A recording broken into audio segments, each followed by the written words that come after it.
Hello and welcome to Big Future Scholarships Week. My name is Ariana Davidson, and I am thrilled to be kicking off night one of Big Future Scholarships Week. Your education, your way. Thank you so much for joining us today. After a long day at work or school, you could be anywhere, but we're glad you decided to spend this time with us. Big Future Scholarships Week is a special week of live, free events celebrating the launch of Big Future Scholarships. During these events, you can get your questions answered about choosing a career and the education you need to reach it, and learn how sophomores, juniors, and seniors can qualify for monthly $500 and $40,000 scholarships from Big Future. A little bit more about me. I'm a freshman here at West Virginia University, majoring in broadcast journalism with a minor in fashion merchandising. I'm originally from Sharon, Pennsylvania, and I won a $40,000 Big Future scholarship simply by taking steps to plan for life after high school, and so can you. The Big Future Scholarship was truly one of the most life-changing events to have ever occurred to me. Without this scholarship, I would not have been able to attend one of the top Division I research universities in the country. I am beyond thankful. College is not one type fits all, so how do you find the college that's right for you? Today, I'm joined by experts from American University and Miami University to answer your questions about finding the education that's right for you. So get your questions ready and welcome to Big Future Scholarships Week. But first, let's take a moment and look at my $40,000 moment.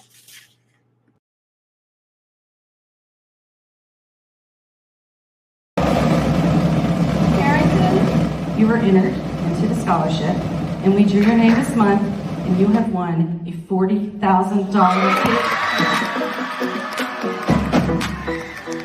Ariana went into Big Future and she added 6 schools to her college list. Well, guess what, Ariana? You won.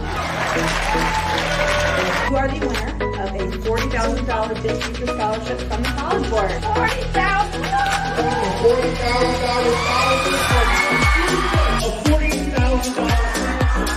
You have won a $40,000 scholarship.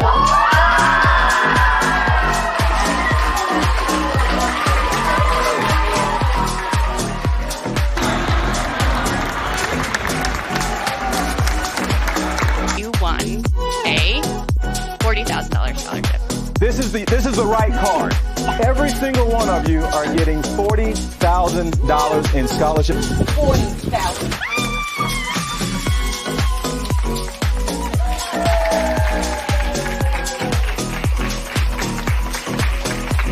I wish I would have known about these programs earlier because I could have been applying last year. This really just opens up so many more opportunities for me. I say use it. Give it a chance. You never know what's going to happen. You just earned $40,000 for Big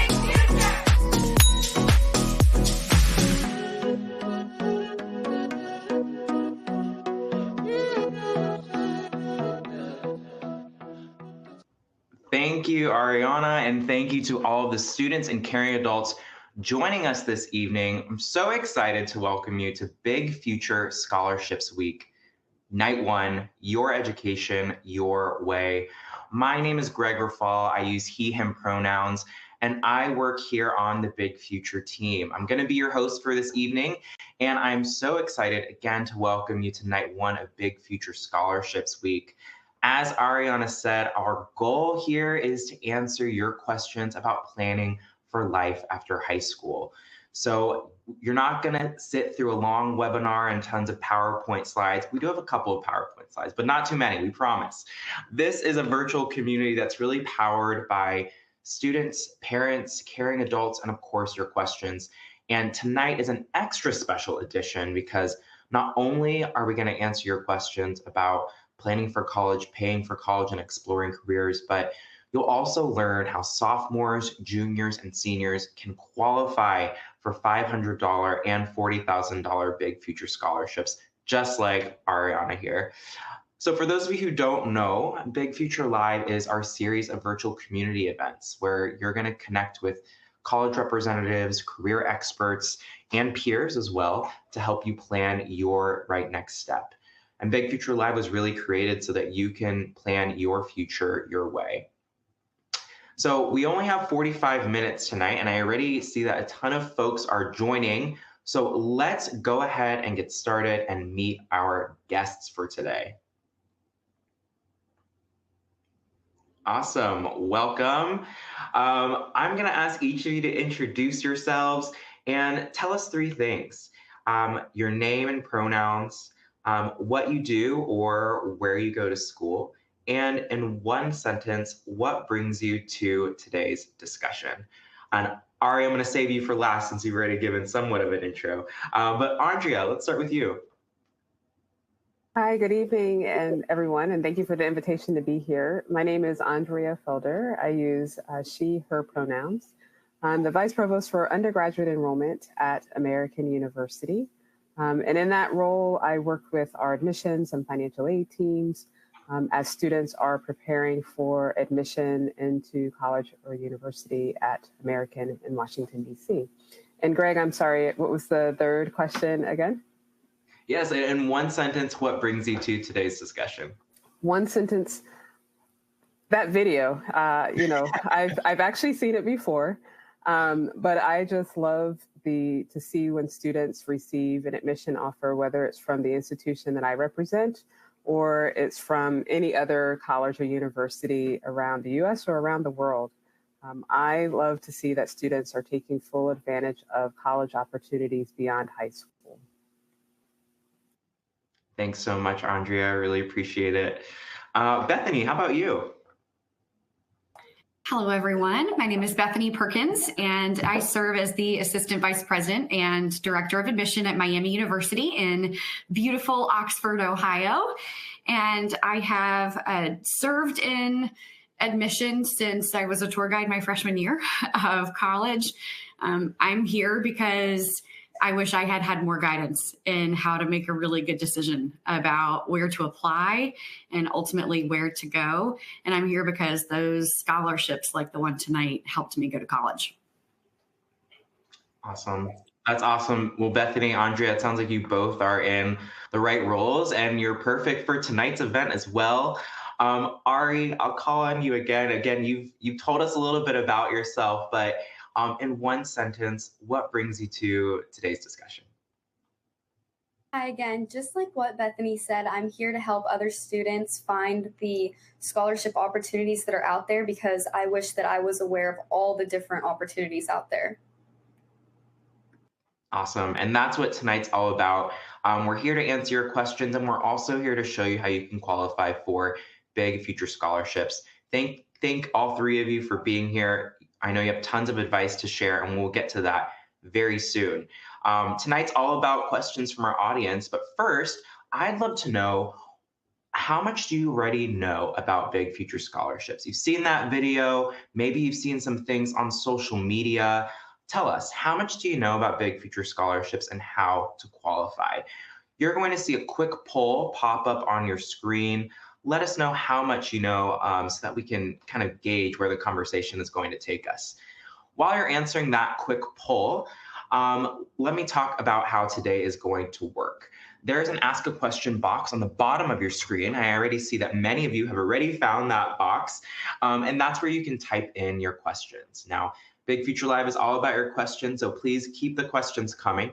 We have a team of folks on the back end who are sifting through all of those questions, and we're going to try to get to as many of them as possible. Also, if you miss anything during tonight's event or you have to walk away from your computer or your mobile device for a moment, don't worry. The recording is going to be available later at bigfuture.org/live. We'll also send you an email tomorrow with the feedback survey and the link to the recording as well. All right, so let's see. The survey results are coming in, and it looks like, wow, a good amount of you know, just 45% of you know a little bit about Big Future Scholarships, and 40% of you really don't know much about it at all, which is fine, totally fine. That's why you're here. You're in the right place. We are going to tell you everything you need to know about Big Future Scholarships, and we're also going to answer your questions about finding the school that's right for you. Well, let's go ahead and dive into some of the questions from our audience. And our first question is from Jonathan. Jonathan wants to know, is it worth it to apply to smaller dollar amount scholarships if you're a very busy high school senior? So it sounds like Jonathan's a very busy senior. He's like, is it worth it to apply to some of these smaller scholarships that may add up? or should I maybe prioritize some of the bigger ones? Bethany, what do you say? I'm smiling because this was such a big part of my very busy senior year. So I want you to know it is possible. You can get it done. I was in really hard classes and in the play at school and working a part-time job and still able to prioritize writing those essays and applying for the additional scholarships. And that filled the entire gap that I had for my first year of college. Those little scholarships added up and helped cover my room and board, so my housing and my meals for my first year. So I really encourage you, if you have any time, to do the work. That's great. That's great, Bethany. What about you, Andrea? How would you respond to that? I completely agree with what Bethany has shared.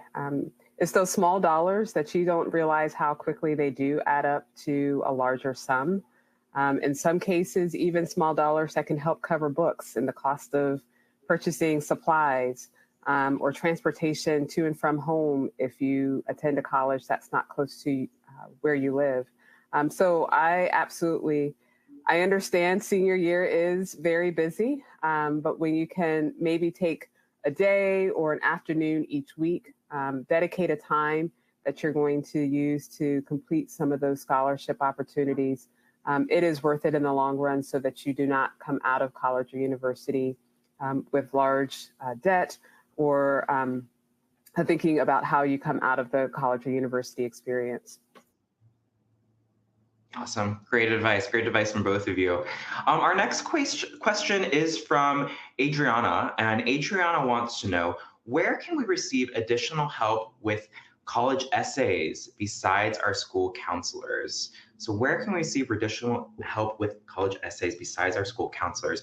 Ari, I'm going to call on you. I'd love to hear, like, what was your experience with writing college applications and college essays? And was there anyone who helped you or any place you got additional guidance? This is a great question. So a lot of times you can actually just ask your English teachers in high school, because at my school, that's exactly what I did. They were willing to sit down with me and take some time after school and just read over, give me some suggestions. And I think that's what really helped me the most, is just meeting with a couple of your trusted teachers, and also having your friends read over really helps catch the little mistakes. And it really helps you be able to elaborate on the bigger idea that you're trying to get across. Awesome. That's great advice, Ari, to rely on not only like teachers and counselors, but also your peers as well who are going through the same process. Andrea, obviously you read a lot of college essays too. What would you say to students who are looking for additional help? Where else can they go besides school counselors? Yeah, so I think Ari gave some great advice. If you have any other just trusted adults in your life who could provide some feedback. So whether that's your parents or other family members, maybe it's a coach or a boss if you're working. Ideally, you want somebody who knows you well, because to Ari's point, you want to be able to distinguish yourself, and you want to be sure that your true, authentic voice is coming through in that essay. And so that other trusted adult may have some knowledge of who you are and say, yes, this does sound like you, or no, maybe consider adding this point or that point as well. So finding any other trusted source. Ari gave a good advice about your friends as well, as someone who can review your essay. Awesome. That's great advice. Find someone who knows you so that, you know, your voice really comes through in that essay. Great. Our next question is from Addison. Addison wants to know, this is a big question, Addison. I love this question. How do you find the right college for you? How do you find the right college for you? That's the big question, isn't it? Bethany, what do you say? It is a big question. And I think I would make one slight edit for you to help ease your mind. And I would say, how do you find the right colleges for you? How do you narrow down your list? Because there isn't just one perfect college out there. So I think easing your mind that college is going to be what you make of it and that you have a really big role in how great your experience is, not that perfect place will help. But I truly think there's nothing better than getting on some college campuses that are different from each other. Even if, let's say, you live near a college and you're never going to be close to home, you want to go as far away as you can, that's okay. Still take that tour just to get a feel of what that size campus, what that kind of campus feels like.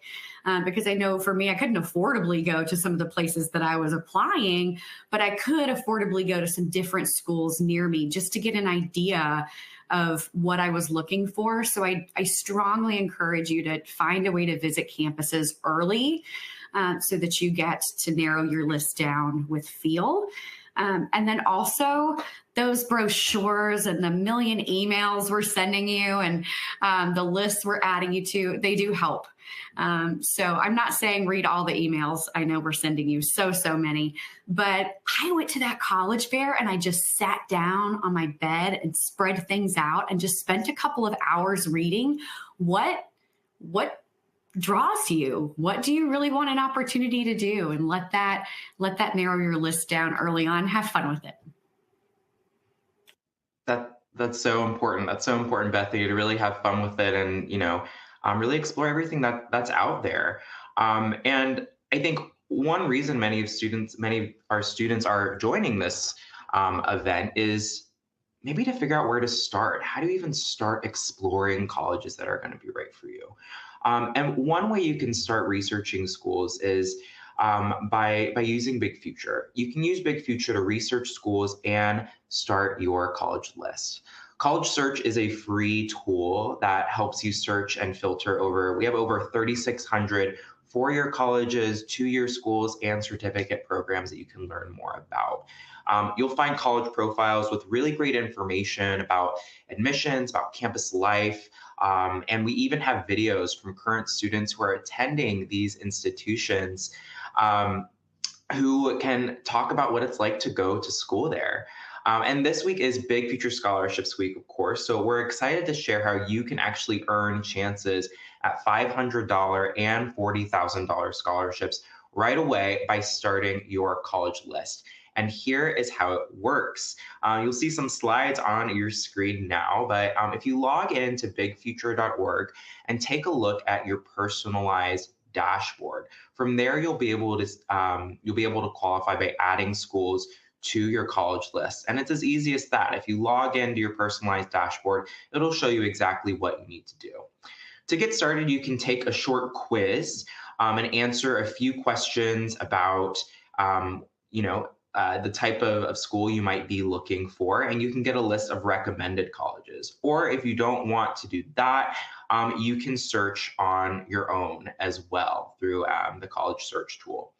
After reviewing colleges with all of that information about admissions, about college life, you can actually save those schools that you're interested in by clicking Add to List. And you can also use your college list to easily compare schools side by side, or if you want to even send a list of schools that you're interested in to a caring adult, you can do that as well. And here's the kicker. For 10th graders, by adding 3 schools to your list, you'll be automatically entered into drawings for $500 and $40,000 scholarships. Again, you just need to save 3 schools. 11th and 12th graders, again, it's all about that personalized dashboard. If you log in, take a look at your personalized dashboard, you'll see how you can qualify for Big Future scholarships as well. And to get started, you can just go to bigfuture.org, or you can scan the QR code that is on the screen. And every month we award 2 $40,000 scholarships and hundreds of $500 scholarships. The way it works is the sooner you complete steps like starting that college list or starting a career list, the more chances that you'll have to win. So again, to get started, you can log on to bigfuture.org. And soon, you could be our next $40,000 scholarship winner, just like Ari, who you heard from tonight. And I know we have a lot of parents out in our audience tonight as well. Parents, you can connect your students with scholarship opportunities by joining Big Future's free student search service program. So if you scan that QR code, you can join for free. This is how colleges and scholarship programs from across the country actually find students who are going to be good fits for their program. So if your child is participating in the program and if you aren't, you'll receive an email from Big Future actually tomorrow with an invitation to join.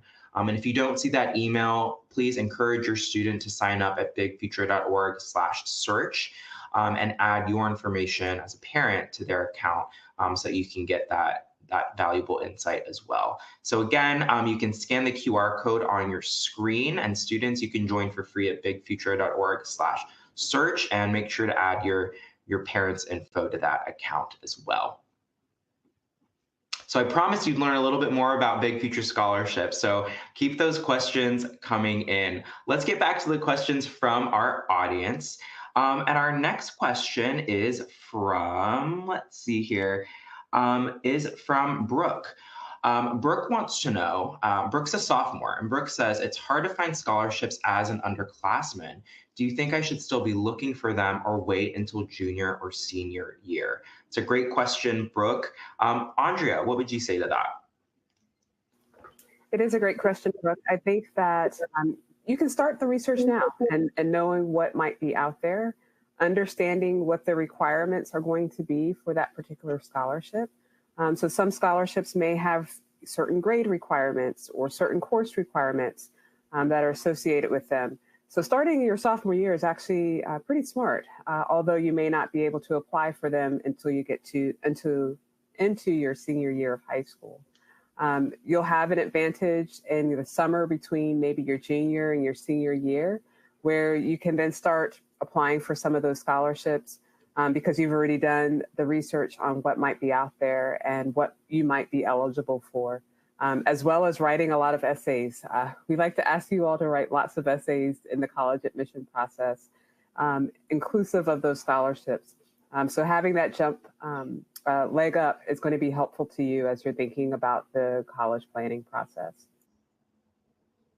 Awesome, great response, Andrea. I appreciate that. And we're getting some questions about Big Future Scholarships here as well that I want to make sure I cover. So Carolyn, you had some questions about how Big Future Scholarships work. Zoe, you had similar questions as well, and others in the crowd had some questions too.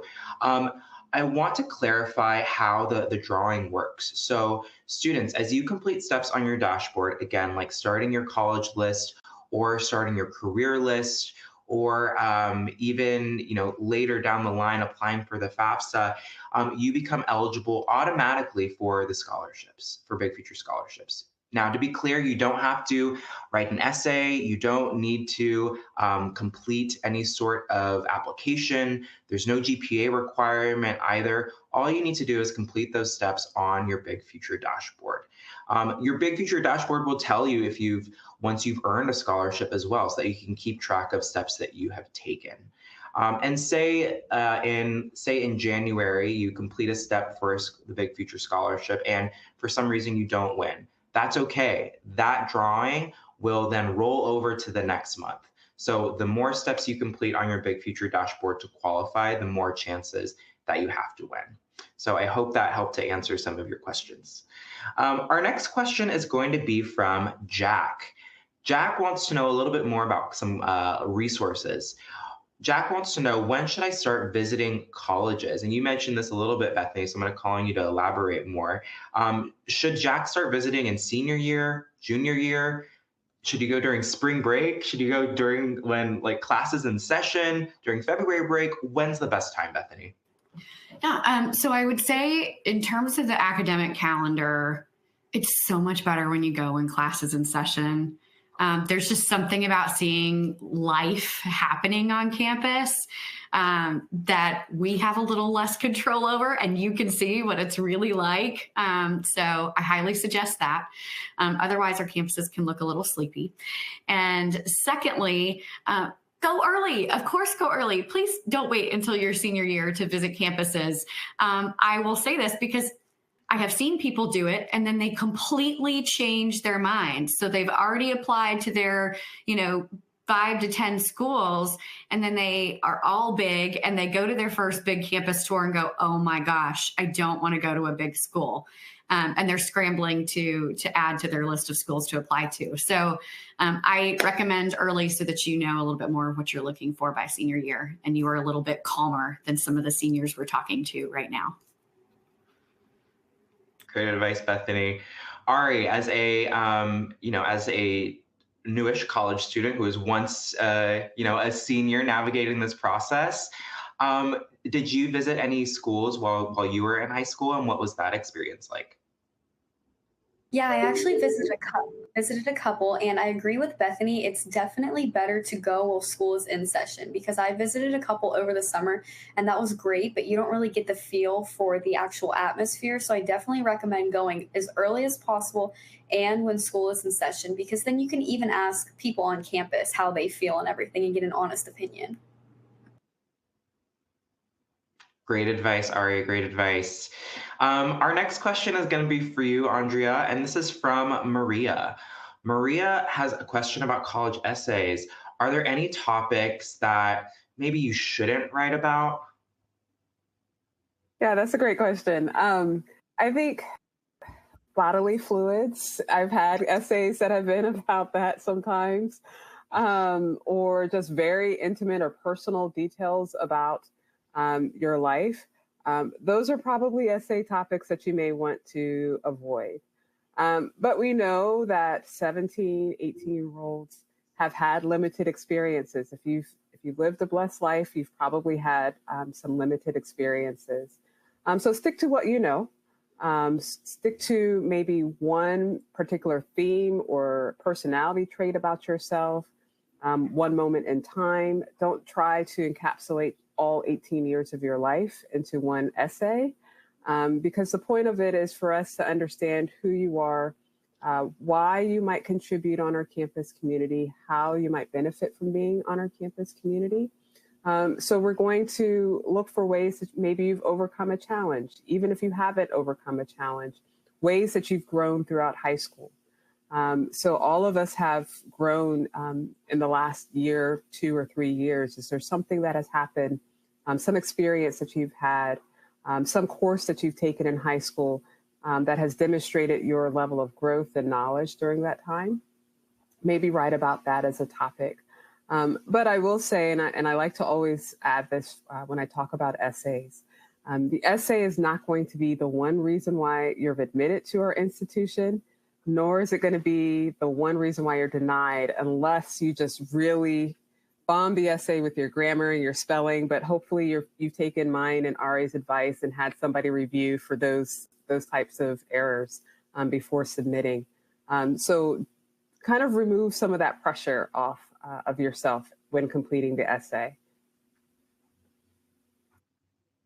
That's great, Andrea. I hope that eases some tension that I know some students put that extra pressure on themselves with starting that essay. So appreciate that, Andrea. Our next question is from Shalia Rose.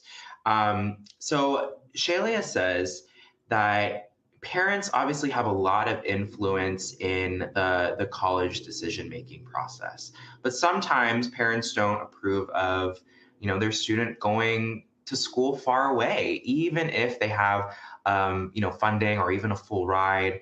What advice would you give to a student who's maybe trying to navigate that decision-making process with the family? Bethany, what do you say?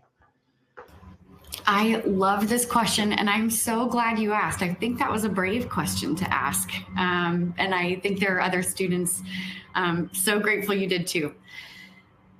The advice I would give is to bring your parents along and connecting with the people who will truly be counseling, guiding, advising, supporting you in your college journey. So an admission representative, we are telling the truth, but we're only trusted so much, and then we don't see you very much once you join us. So there's an opportunity if you have learning differences to connect your parents and you with that center on campus. If they're worried about tutoring support you may need because you aren't going to manage your time, they manage your time for you, right? Show them the opportunities that you have to get tutoring, to have time management support. Help connect them to the Dean of Students office, to the people who are going to help you feel like it's your home away from home. We are happy to make those connections in the Office of Admission with those particular offices that are going to make you feel at home. I know we have some students who not only are they looking at going far away, but they're coming to a predominantly white institution, and their parents are concerned that there are a lot of students that don't look like them. And so even connecting them with some current students and staff who can show the support that you have and the strength that there is in a PWI experience for some diverse students is really helpful as well. So that's just my 2 cents, is to connect them with the people who are going to be your family away from home so that they can see directly how supported you're going to be. That's great advice, Bethany. Ari, I'm curious from your perspective, what resources did you rely on as you were making your college decision, or as you were going through the college decision-making process? I know that it can be scary trying to go far from home and having to be so independent so soon, but I think that it's really important to, especially if you have the ability to, visit the campus and speak with people from there, and just, if it feels right and you're able to go to that place that you want to go to, then you should follow whatever feels best for you and make sure that you're comfortable there. That's great. That's great advice, Ari. The next question is going to be for you, Andrea, and this is from Alexander. Alexander wants to know, are there resources to help homeschooled students without access to a high school counselor to find potential scholarships? Yeah, I think I would start with what Greg shared earlier. Big Future is a great resource, honestly. I've had many a counselor who have said that that's where they start their students off when they're doing the college search process, when they're thinking about scholarship opportunities. Google is always a great resource. And so being able to just Google to see what either scholarship platforms or scholarship advice or services. I will caution, though, if there is a service out there that requires you to pay to get information about scholarships, do not do it. You should not have to pay to apply for a scholarship of any kind. I would also, because I've seen a couple of other questions about scholarships within the chat as well, just remind you that many of our institutions will also provide both federal funding. So we receive federal funding from the US government to support students, as well as in some cases, institutional funding to help support students. So you will need to apply for need-based aid using the free application for federal student aid, so the FAFSA, as well as the College Board sponsors the CSS profile, which is used at many private institutions and some public universities to help support with institutional funding as well. So I just want to remind you that there are both those private scholarships that you may apply for, institutional scholarships that may require a separate application, or you may automatically be considered for those scholarships, as well as need-based scholarships as well that are required by using and submitting the FAFSA and the CSS profile. Great, thanks for that, Andrea. And Andrea mentioned the FAFSA too. We have an event next week on Wednesday all about everything that you need to know about the FAFSA. So if you're interested in learning more, join us next week on the 13th. Alexander, just to reiterate, there are lots of resources on Big Future that are all free and all quality content. Again, go to bigfuture.org, and we have 3 pillars: explore careers, plan for college, and pay for college. You can read up on a lot of articles and videos to hopefully help you navigate that process as well. We're talking about scholarships a little bit, Bethany, and Veronica wants to know how many scholarship applications are a good amount? How many should I apply to in order to feel comfortable in funding my education? I'm not sure there's one right answer to that, Bethany, but what do you say? I know. Thanks, Greg. There is no one right answer to that. And I would say I would have answered it differently my senior year, depending on the level of anxiety I felt that day about paying for college. But truly, I think for you, it's based on what you have the capacity to do.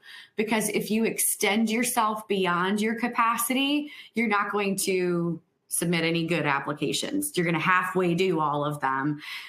So I think for you, it's what number can you do and do well and get in on time, and do you fit the criteria, rather than trying to just spread the wealth and maybe halfway doing it.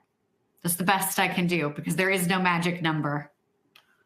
But that's a great response, Bethany, and a great question, Veronica. One thing I'll add to that is, Veronica, if you go to Big Future and use our scholarship search tool, you can actually answer just a few questions about yourself, and scholarship search will match you to a list of scholarships that you are eligible for and can apply to right now. So that's one tool, again, to get you started.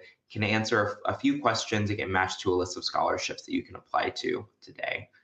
Our next question is from, I'm sorry if I mispronounced your name, but Sievleen.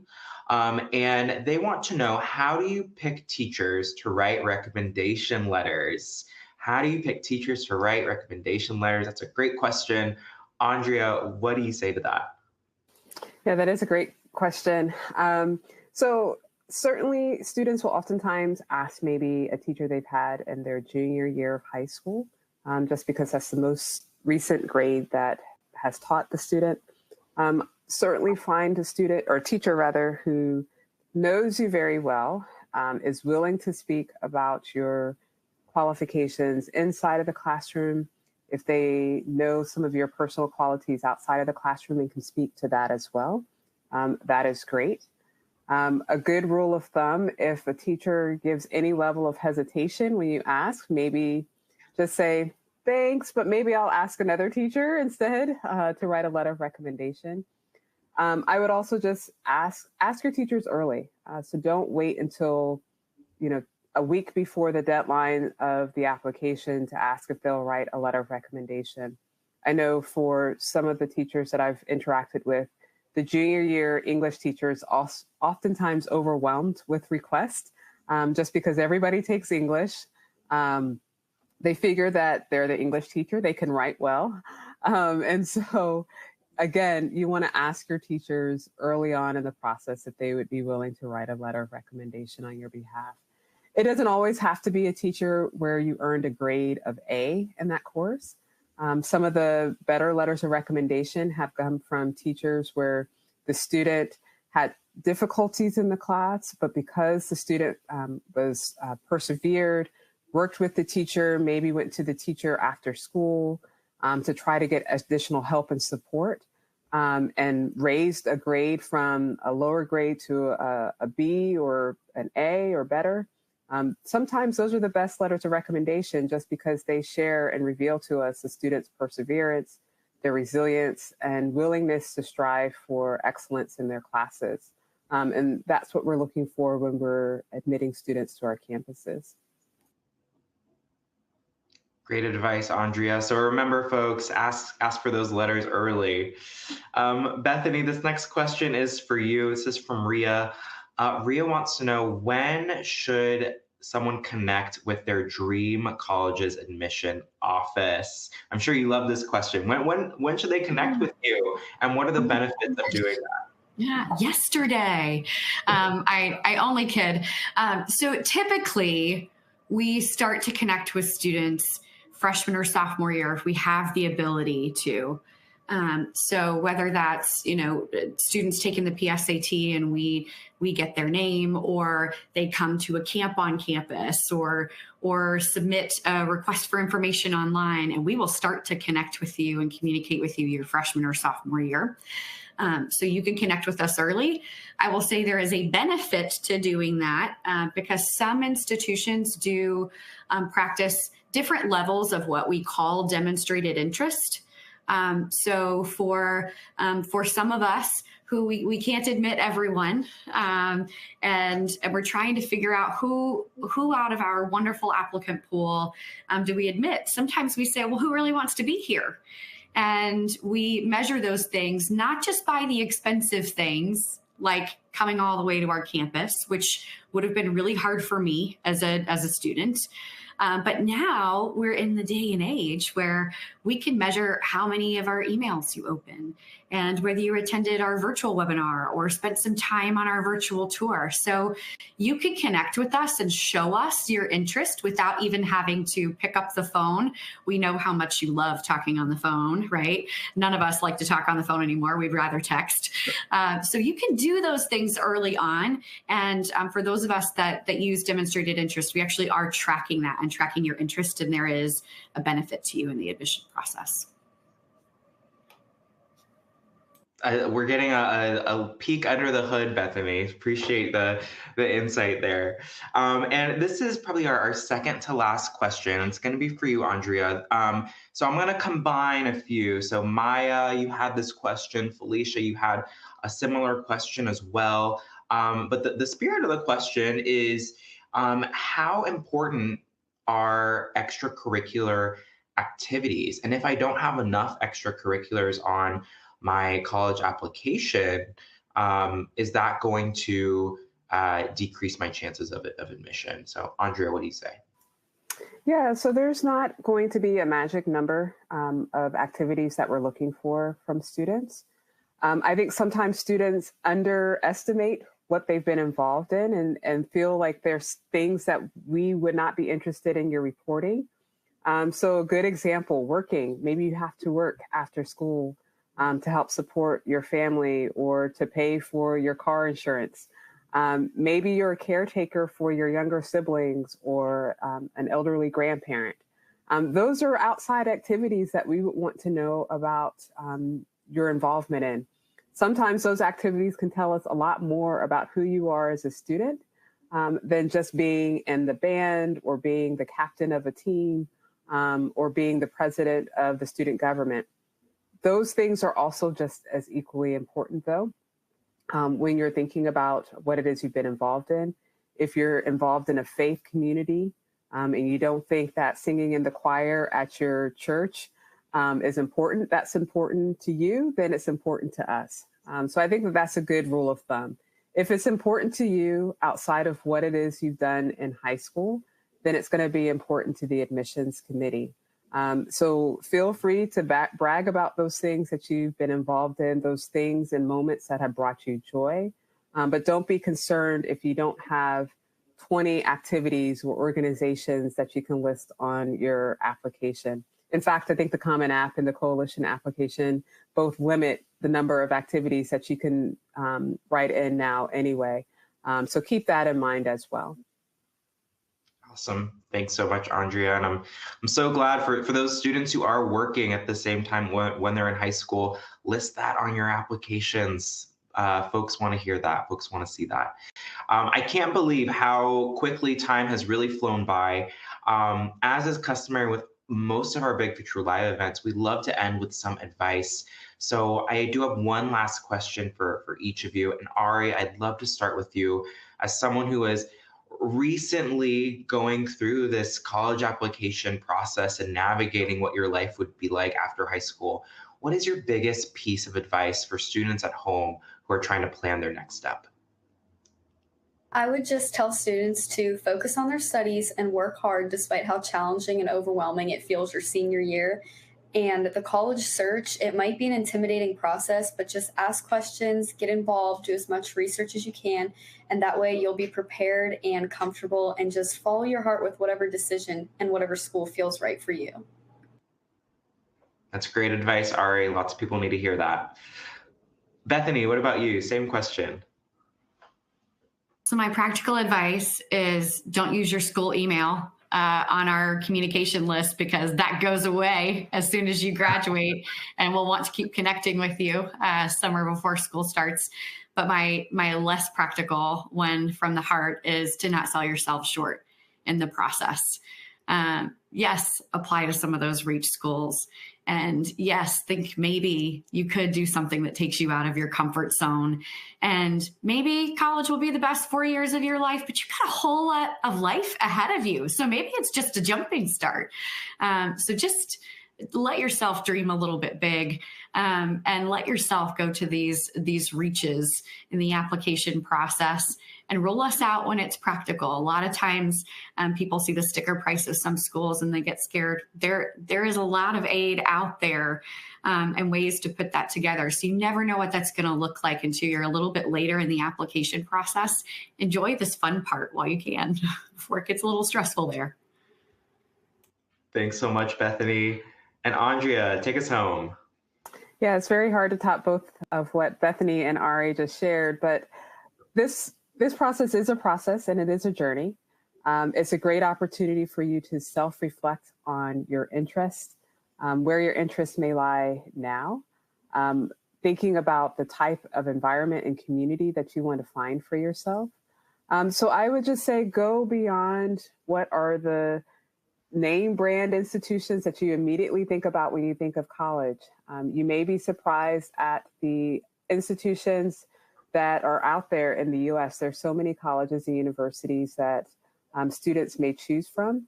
You may be surprised that it's a small liberal arts college that you've never heard of before that's going to be the right fit for you, or it could be a large public university, a school in an urban community or a rural community. So go beyond just what you are most familiar with and step outside of your comfort zone, as Bethany shared as well. And then the last piece of advice is just to breathe. I understand and know that this process is stressful, but there is quite a bit of support. There's quite a bit of resources.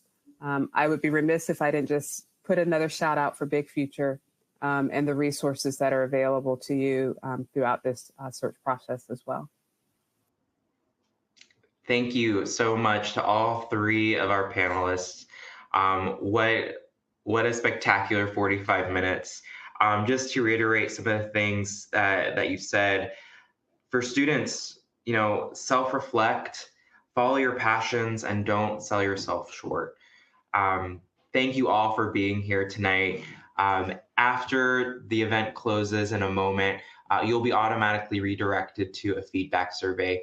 Please complete it. Help us make our next events even better. And if you missed anything during today's session, don't worry, you can access the recording at bigfuture.org/live.